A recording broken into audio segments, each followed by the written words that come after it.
Ha! I noticed it that time. Anyway, hi everybody. Welcome. Thank you for tolerating a couple seconds of silence there. This is the after party for Curse of the Crimson Throne, episode 8. In these streams, my goal is to analyze what we did, what my prep activities were, what the outcome of those were, what I would do different, if anything, etc. So let's dive into it. In tonight's stream, we pitched and set up the Dead Warrens encounters. They're pretty straightforward necromantic themed dungeon crawl, and the party was ready for it. I think we haven't done one of these in a while, and this one is pretty straightforward and very, very D&D. So I think it's going to be very much enjoyed. We just barely cracked the surface of it, did the first room of it tonight, and that actually follows pretty closely to what I had in mind. We'll get to that in a minute. So first we start with the prep, as we always do. It was an emergency prep session. Emergency, emergency. I didn't prepare in advance because I am a terrible and lazy human, as you probably are too. There's this guy, Sly Furrish, the lazy DM, right?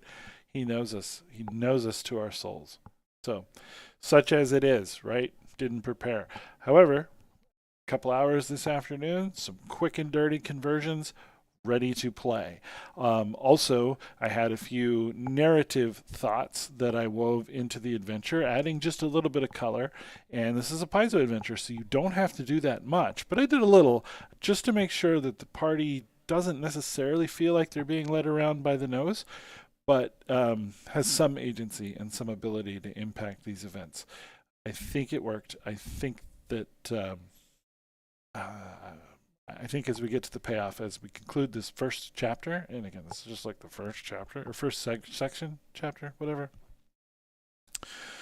And let me sidebar that for just a little bit. If you've never looked at Curse of the Crimson Throne, the first chapter has sort of the introductory dungeon crawl, and then it breaks into a series of events, and then these events bump you into the next chapter. So it's like, go this event, they will ask the party to go to the meat shop. And then when you go to the meat shop, you actually have to change chapters and go down to that part. So I'm flipping back and forth a lot between chapter 1 and chapter 2.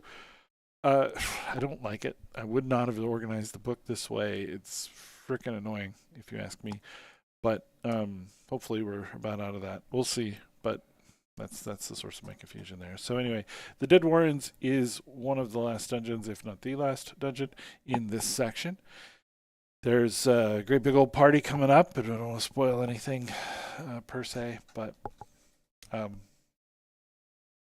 will conclude the events of this first section of the book, which I think is technically 3 chapters, whatever the case. I didn't prepare. I didn't read. I wasn't ready until today, like the day of. Spent some time getting ready.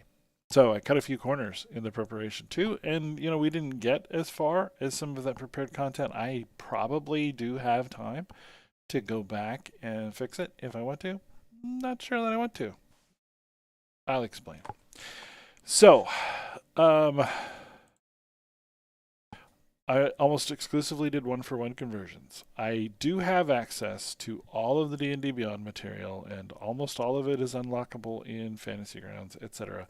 So I do have the advantage of being able to go and pull Skeletal Owlbear from, I think it was Infernal Machine Reloaded or whatever that adventure is called. It's D&D Beyond Adventure. It wasn't in Fantasy Grounds, but it was super trivial to change an owlbear into a skeletal owlbear with a little bit of copy and paste from D&D Beyond. So I did that, which was technically a custom monster, but not really.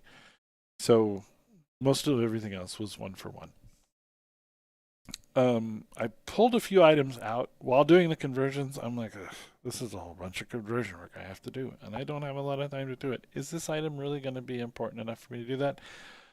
In this case, for 90% of them, I decided no. I put direct replacements that I could find in the DMG for every single item. So if the item matched, they got it for sure. For a few of the items that were either mentioned in the story or seemed important to the characters, they got those too. I did that conversion work. The rest of it, I just deleted them. I'm like, I don't even care.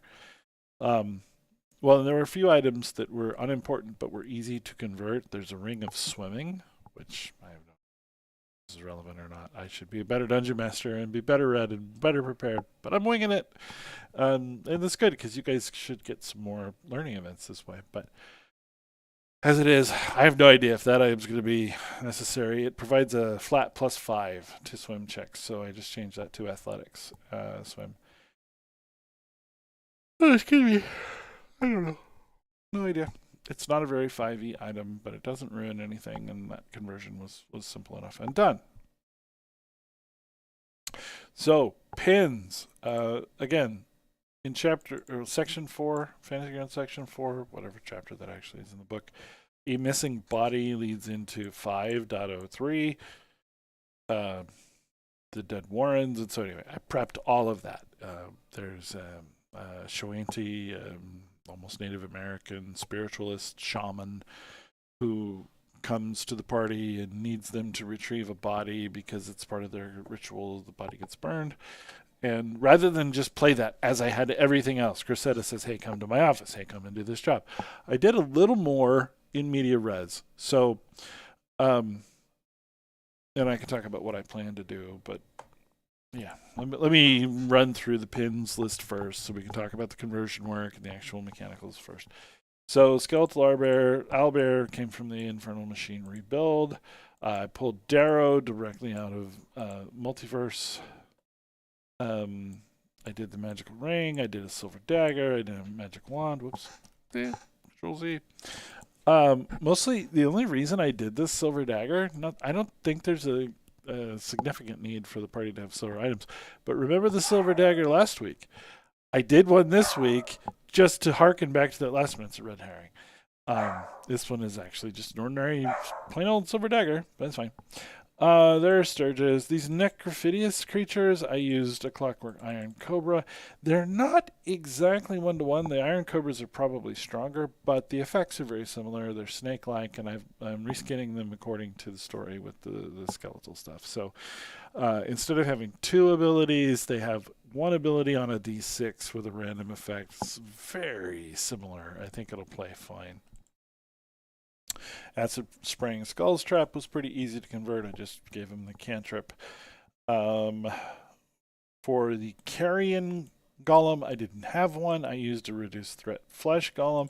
The abilities will not exactly be the same, but it's close enough, and I don't think the party's going to care that they're not getting sickness checks or something. You know, the Flesh Golem is a little too powerful for this level, and they probably will run into one later.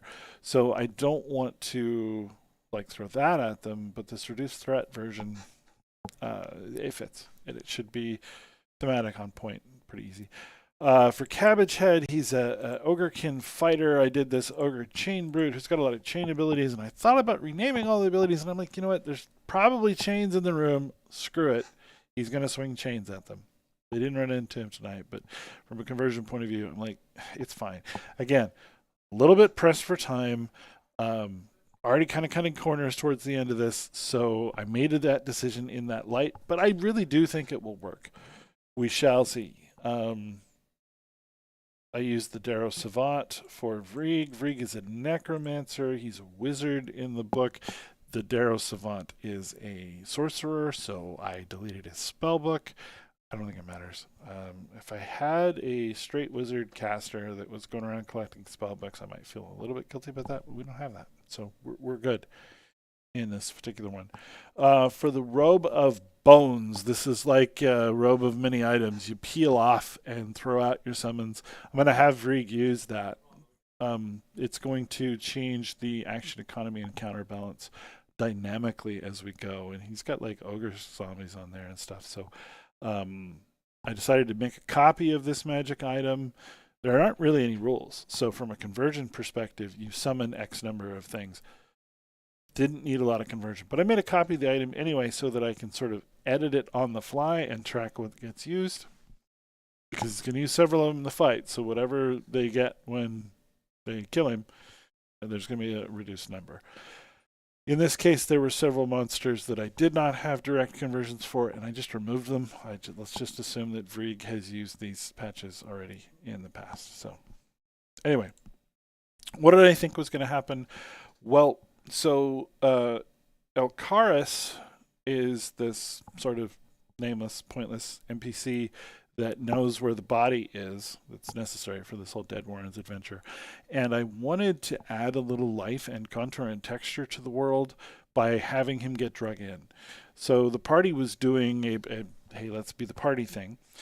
And that was good because I had for the free play. I wanted to pad some time. I wanted the world to feel like a place with characters in it instead of a place that's just routinely asking the characters to do things. It's important to have to relax the pacing of the action and just give the party a chance to just be people in a situation. It may seem a little bit boring, but if you never ever ever punctuate the action with downtime, it gets to be too intense and they won't remember and they won't engage. And this worked perfectly. They engaged in that guy getting hauled in and they wanted to be part of the interrogation. Well, as you see on my notes, I wanted to have Sabina come for Trinia during this encounter as well. The Trinia part of the story is getting ready to play large, and the party needs to know their role in that for that to be important, for that to have impact. So I wanted to play that out in front of them. Because they were doing Cressida's job with the interrogation, well, she's free to deal with this other problem. So she grabbed a player for some moral support and therefore had a witness. And that played perfectly. They're like, uh-oh, we're splitting the party. But other than that, and again, I intentionally caused that party split to be a smart choice. It was good. It was very, very, very good. That allowed us to do both of these role-playing, interaction, plot-driven, character-driven story beats together at the same time, switching back and forth. I was able to deliver all of that expositionary information in a very subtle way. And yeah, that should land when we get around to these things coming together here in just a short while. That should land. That should really, really work. So very happy with how that went. I did feel like once again I overstimulated the players. I gave them too big of a lure, and they just latched right onto it. But I rolled with it. And speaking of rolling with it, we opened the game tonight wanting to do a Harrow deck reading.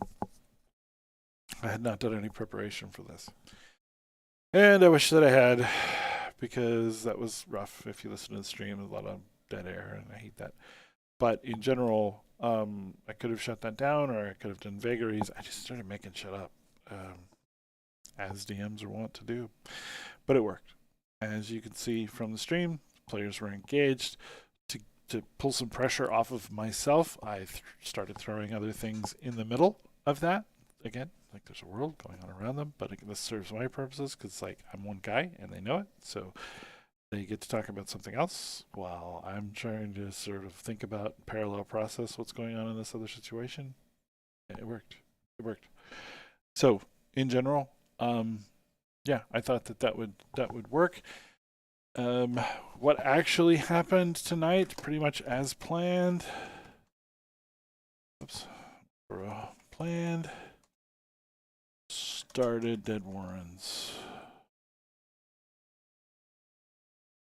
So from having gone to having nothing at all prepared yesterday, not really more than a vague awareness, having skimmed the content, I had a very successful session tonight, complete with the players behaving pretty much the way I thought they would expect.